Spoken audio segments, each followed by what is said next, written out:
I'm hanging with Prodigy too much. How you doing, Lane, on training camp? How you feel about this weekend? It's going to be great. I think he's going to do great and just do the best he can.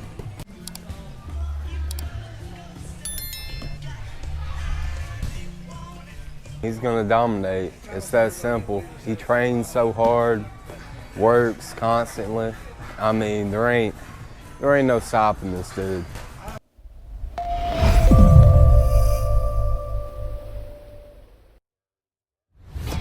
If you were to make the list of all of the boxes a fighter should check to be successful, Lane Rowe has checked them all. A 17-year-old kid with an interest now turned into a 22-year-old prodigy, destined for a world title. But if you ask him, he has merely scratched the surface of what a champion should be. Always leaving room for potential, the work never stops. No matter the day or time, you will find him here.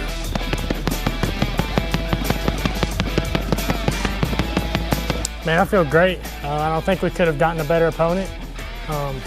He looks like a really well-rounded guy, really smart, really strong, fast. I mean, he just meets all the requirements of an excellent fight. So I'm just excited. And to be on the LFA is pretty big too.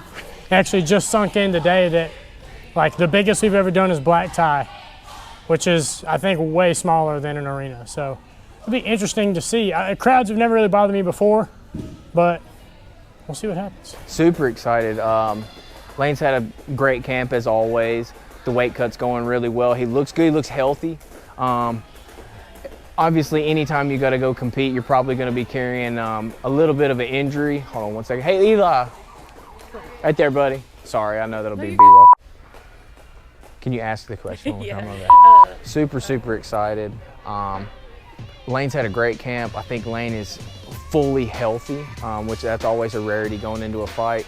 You know, the last one was quick. Hoping he can get a little bit more time in the cage this time. Obviously, you always want to go out there and get it done as fast as possible in this sport. But I think being in the arena, under the big lights, big show, I think it's going to be good for him to go in there and get a little bit of extra time, extra experience in front of the big crowd.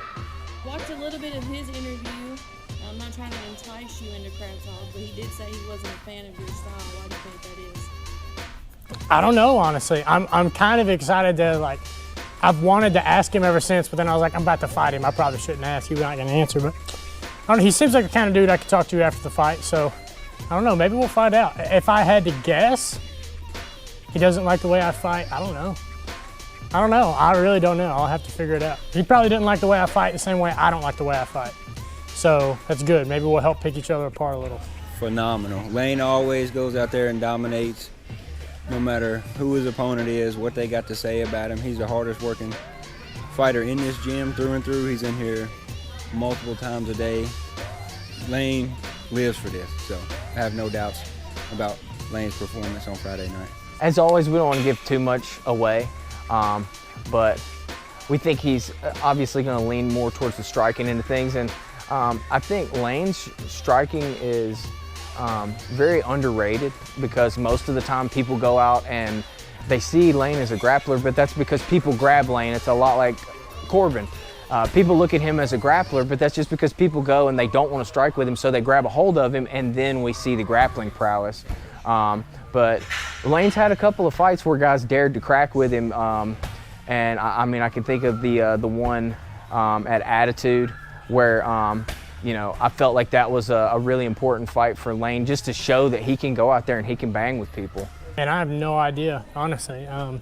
My joke is I just work here.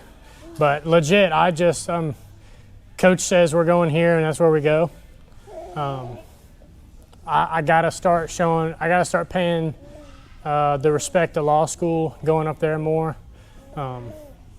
I gotta start doing that. So, but I'm more worried about what we're gonna be changing in the training than the next fight, just because you're either ready or you're not, and you don't get ready in the fight, you get ready out the fight. So, yeah. Have you noticed anything changing in your training camp since going pro? Since going pro, I don't think so. But I think we changed it before we went pro. And I say change as far as like everybody, and I already said this before too, but everyone is geared towards fighting now. So there's no like, he says this is the combo, we break, we do the combo. There's no downtime, like just way less breaking in between. You keep a sweat going constantly. But that feels more like a people of the gym thing than what we've changed. As far as I haven't changed anything. I mean, yeah, we've been pro.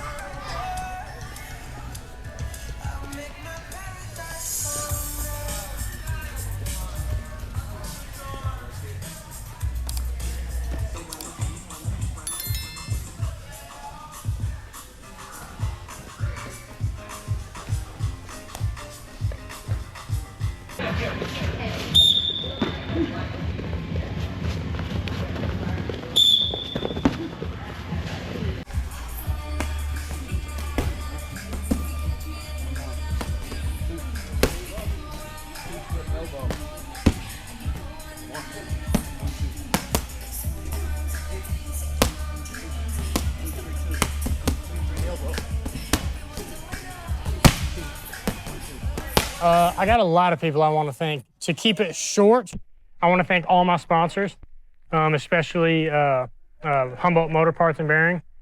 Scott Johnson's always been, I mean, that dude's like, I don't know, he's awesome. He's Team Row.